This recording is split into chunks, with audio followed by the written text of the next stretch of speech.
Despite calls for consolidation in a crowded Democratic race to succeed Governor Gavin Newsom, only one candidate has dropped out so far. ABC 10 State Matters political reporter Jenny Huh talked with some of the remaining contenders today and has the details tonight. With former state Assemblymember Ian Calderon dropping out of the race Thursday morning, it's a field of 8 leading Democrats, and they're marching ahead, seemingly leaving it up to one another to help consolidate the race. What was your reaction, and why are you choosing to move forward?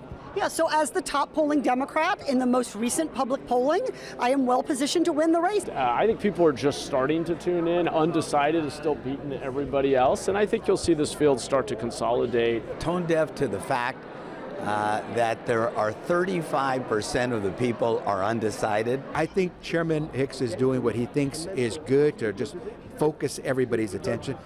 Anything that focuses attention would be good, because guess what? So many voters still aren't paying attention.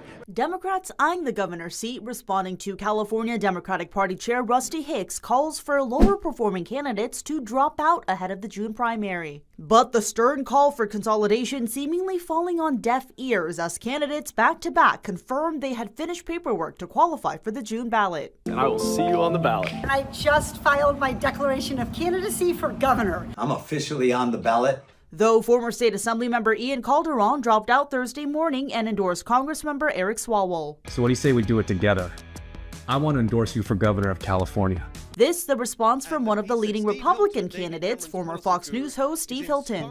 And so I think I'm going to win in November, because it's time for change, obviously, in California. Now, who the Democrats put in, I actually don't think it matters who the Democrat is, because after 16 years of one-party rule. Hilton and 6 Democrats, with Swalwell joining virtually, attended a Thursday forum on housing by the California Association of Realtors. The association says only candidates with quote-unquote viable paths forward were invited. 2 of them, Democrat Tom Steyer and Republican Chad Bianco, declined. We asked about the state of the race amid growing concerns of a Republican-on-Republican race in the top 2 runoff in November.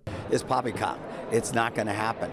I think we cannot afford to take a risk here on having a governor that would empower Trump. Each candidate expressing confidence in their own campaigns, with some hinting at the need for others to move aside. You don't call the race of a marathon from when the shotgun goes off. I think there is a role for every candidate, always, in every race, to look at whether or not they have a path forward. And the most recent poll for the race shows 5 candidates essentially tied, both leading Republicans and 3 Democrats. But many likely voters also say they're still undecided or not paying close attention to the race. At the state capitol, Jenny Huh, ABC 10.